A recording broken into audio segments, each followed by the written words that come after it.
سندويش دجاج والطعم دمار. دجاج مقطع شرائح، واضيف عليه 4 خواشي قروبه وعصير ليمونه وتقريبا 3 خواشي قراشي، سنين ثوم مهروسات، ونضيف له بهارات وهسه اكتبها لكم،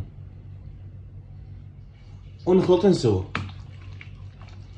ونتركها تتبل من ساعة إلى ساعتين. صوص الطحينية نحتاج كاسة روبة، شوي دبس رمان، 3 خواشي قراشي، رشة ملح، شوي فلفل اسود، وشوي ليمون، ونخلط. وبس هيجي كلش كافي. الزلاطة بصل، طماطة، خيار مخلل، كرفس، نضيف عليه سماق ونخلطهن سوا. وبس هيك كملت عندنا.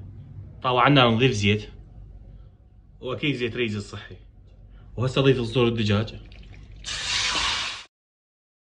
وبس هيك كلش كافي استوى الدجاج. نجيب صمونة نخلي بيها شوي صوص في البداية، نضيف دجاج، شوي من الزلاطة، وزيادة صوص،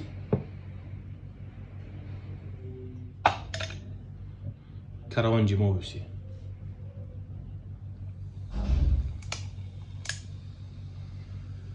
وهسه نجرب.